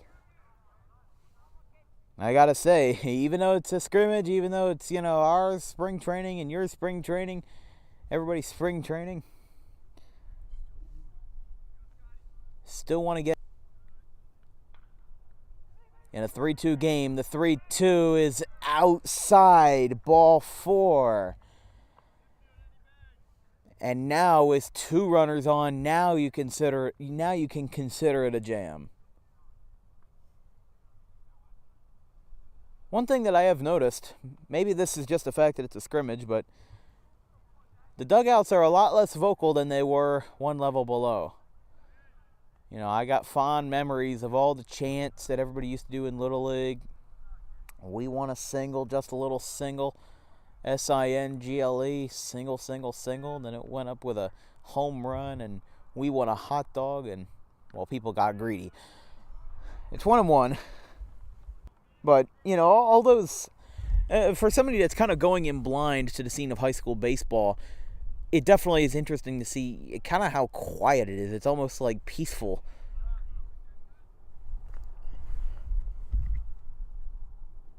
Almost just like a spiritual aura that we're seeing. Just, we're watching 9 guys on a diamond, try to further their careers, and not really much stuff from the fans, not really much stuff from either dugout, and I haven't even had to get loud, but that's what happens with Audubon, that's what happens when Audubon's on the road. When Audubon's at home, it's a zoo at Hank Greenberg. There's a swing and a drive to center. Copsetta coming in, and he makes the catch. Inning over. We'll go to the 7th. One last hurrah for the Green Wave. 3-2 Kingsway.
John Rorick is going to pitch the top of the 7th for the Kingsway Dragons as he looks to get a save in the first scrimmage for Audubon.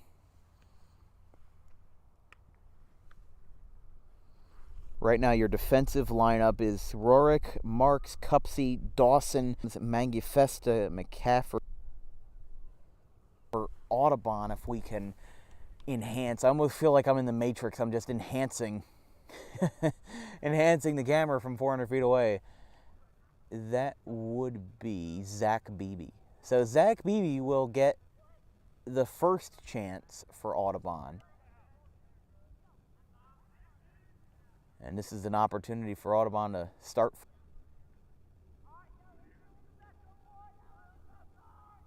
Down low.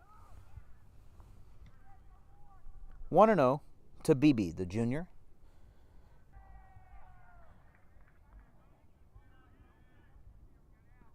Down and away, 2-0.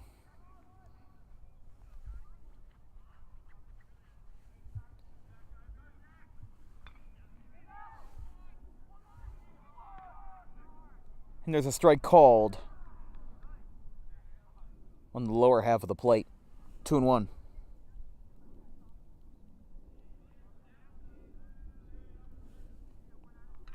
Here's a ground ball. Diamond is in time. And there's one away.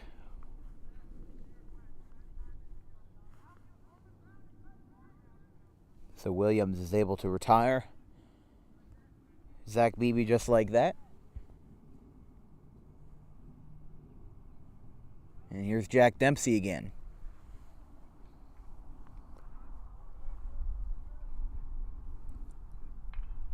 In the dirt, 1-0.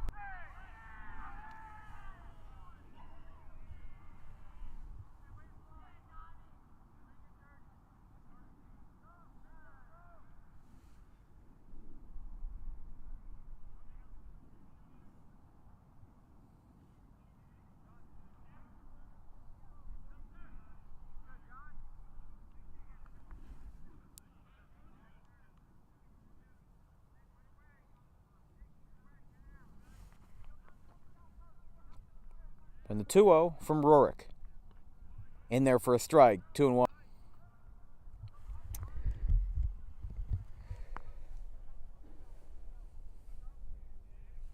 The wind has picked up a little bit, and it's gotten a little chillier, and that one just missed a plate. It's 3-1.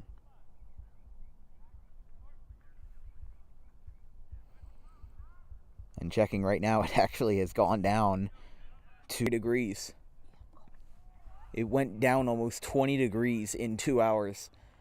The count is full of Jack Dempsey.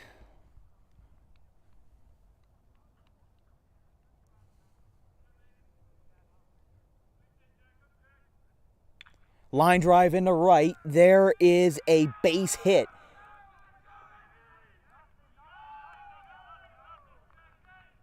And Dempsey has a single.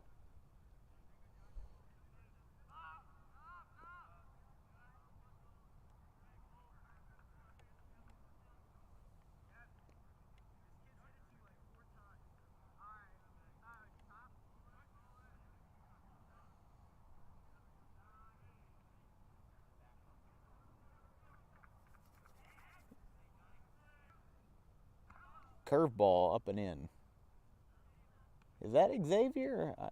I want to say it is.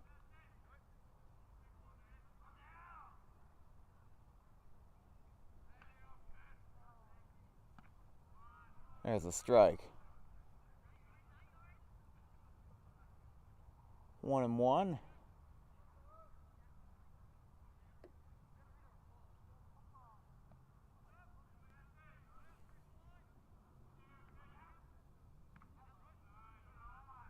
And that's a ball. Wow, okay.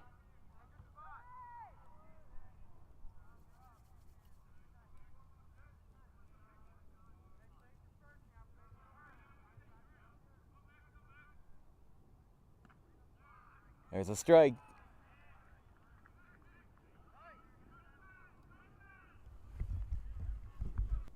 And it's 2-2.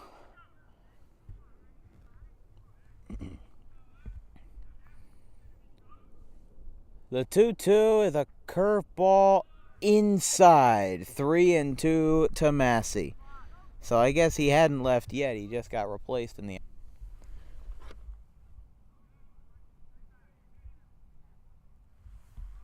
That can't be Massey, though. No, that's not. That's ball 4 to the mystery man.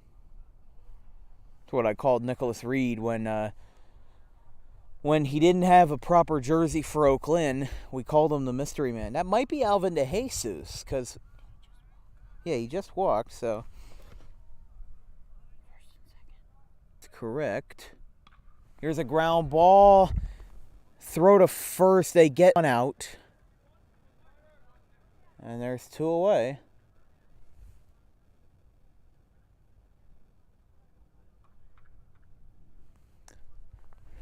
So 1 pitch and another out. And now Ryan Zimmer will get another at bat. Runners on, runners on second and third. There's a strike. 0-1.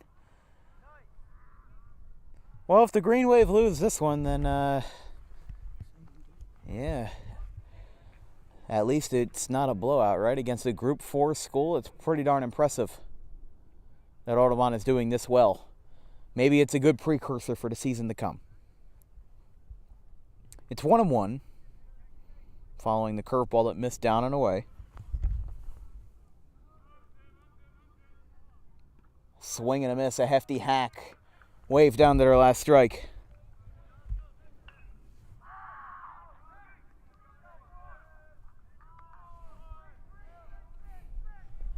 And the 1-2 to Ryan Zimmer, the sophomore catcher, is inside. He turned his back to the mound, and it's 2-2.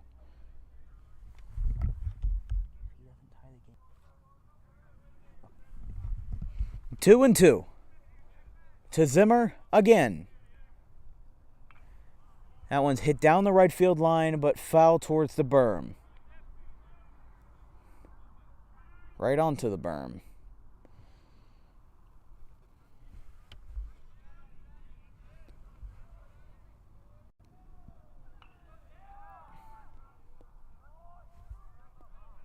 Down and away.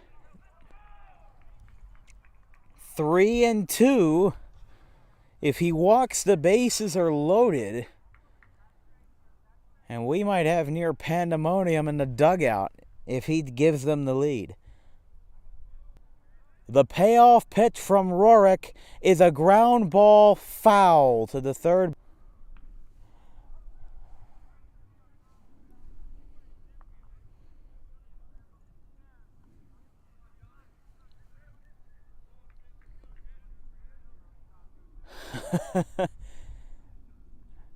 The payoff again.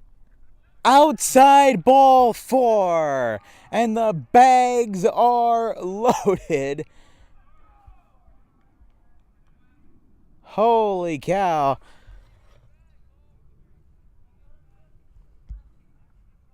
This brings up John Perozzi with the bases loaded. I know the Green Wave didn't exactly have the greatest scenario the last time they had the bases loaded. And by the way, going out at first base will be Damian Broadhurst possibly. Swing and a miss. 0-1.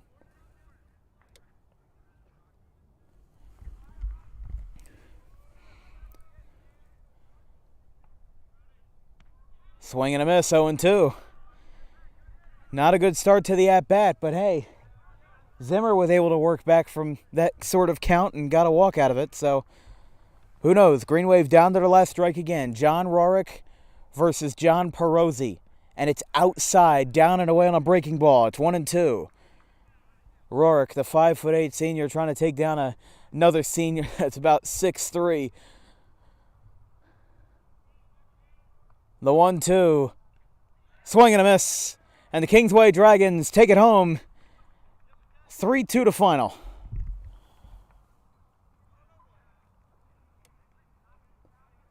Green Wave leave the bases loaded in their first scrimmage. At least 10 base runners on in just 7 innings. Kingsway will meet with Audubon at home plate to exchange their farewells, and so will we very shortly.